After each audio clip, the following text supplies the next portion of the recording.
Okay, team, the election's getting closer, and the latest numbers show that we are slipping with white women, probably because of the whole abortion thing. So we need a plan to get them back, something that speaks to their lives and concerns. Okay, well, a lot of them probably have kids and care about like funding for education. So what about increased funding for schools? Yeah, that's not going to work. Trump's already been really vocal about wanting to defund the Department of Education. Then maybe like a family values message with an emphasis on paid family leave. No, we've spent too long framing paid leave as a tax burden on hardworking Americans, so that is not going to play well with our base. Well, what about gun control to keep the kids safe? And anybody else? So I've been tracking this social trend that is mostly wellness based and has a lot of reach with middle class white women. It's mostly like this clean living space, strong anti-vaccine sentiment, distrust in mainstream medicine, lots of talk around like toxic ingredients and food additives.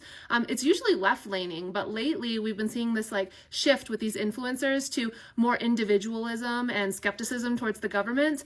And if we play it right, I think we could bring them over to our side. Interesting. Wellness. How big is this really? It's pretty big, and RFK Jr. has become kind of like a hero in this space with his anti-establishment view of vaccines. So if we could get Trump to align with him, I don't know, for some kind of deal, we could get some messaging out there that speaks to these values. We could call it like Make America Healthy Again, MAHA for short. It has just the right tone to speak to these wellness-focused women who feel alienated from mainstream medicine. Could Make America Healthy Again really be big enough to bring in votes? We need a common enemy, something that people can easily understand and latch onto. You know, like immigrants are coming over to steal your jobs and commit crimes.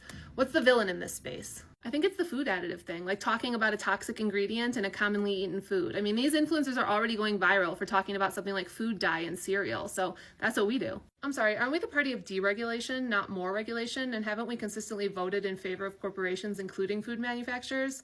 How are we going to get around that contradiction? Who's the rookie? Buddy, people vote based on what feels right, not policy details. You start talking specifics and you lose them. But you form this as a crusade against toxic food and less government overreach into health, and then you have a winning message. You don't even have to talk about regulation. Exactly. MAHA positions us as a voice for better health through individual choice and responsibility. All right, I like it. Let's get RFK Jr. on the phone and get me a list of the top wellness influencers in this space. We'll use them to push the MAHA message out hard.